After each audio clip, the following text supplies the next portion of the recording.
Aláròyé máa wí o. Owó Ọ̀ṣun tíjọba àpapọ̀ gbẹ́sẹ̀ lé ń pa wá lára o, Adeleke kẹ́gbàjarè sí Tinubu. Gómìnà ìpínlẹ̀ Ọ̀ṣun Adémọ́lá Adeleke ti ké sí ààrẹ Bọ́lá Ahmed Tinubu láti dá sí wàhálà ọ̀rọ̀ ìjọba ìbílẹ̀ tó ń ṣẹlẹ̀ nípínlẹ̀ náà. Eléyìí ni ó ti mú ìfàsẹ́yìn bá àwọn iṣẹ́ àkànṣe tó yẹ kí àwọn ti ṣe tó sì ti mú àkùdé bá ìlọsíwájú ìpínlẹ̀ Ọ̀ṣun.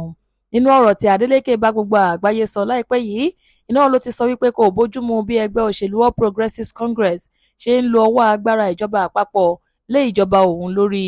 Ó ní bílíọ̀nù lọ́nà 140 náírà tó jẹ́ owó ìjọba ìbílẹ̀ 30 tó wà lọ́ṣùn níjọba àpapọ̀ gbẹ́sẹ̀ lé láti oṣù kejì ọdún 2025, èyí tó sì ti ṣàkóbá ńlá fún ìṣèjọba nípínlẹ̀ náà.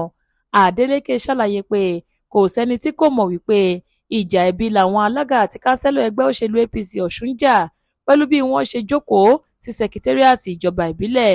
Ó ní kì í ṣe òun lòun lé wọn nípò nígbà tí òun gba ìjọba lọ́dún 2022, àṣẹ ilé ẹjọ́ ni, nítorí pé ọ̀nà ẹ̀rú ni wọ́n gbà débẹ̀ pẹ̀lú ìdìbò tí wọ́n ṣe láìbófin mu. Gómìnà sọ síwájú pé lóṣù kọkànlá ọdún 2022 ní ìdájọ́ ilé ẹjọ́ gíga ti ìjọba àpapọ̀ tó wà nílùú Òṣogbo ti lé wọn lọ́fíìsì. Bẹ́ẹ̀ ni ilé ẹjọ́ kò tẹ́milọ́rùn fìdí rẹ̀ múlẹ̀ lóṣù kejì ọdún 2025 àti lóṣù kẹfà ọdún 2025.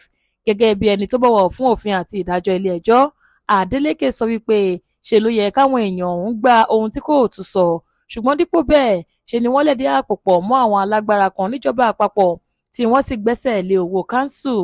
Ó wá sọ síwájú sí wípé àwọn alága àti kánsẹ́lọ̀ tí àwọn èèyàn ìpínlẹ̀ Ọ̀ṣun dìbò yàn lọ́jọ́ 23 oṣù kejìlá ọdún 2025 nìkan ni wọ́n lẹ́tọ̀ọ́ lábẹ́ òfin láti wà ní kánsù, ṣùgbọ́n ọ̀rọ̀ wọn kò rí bẹ́ẹ̀.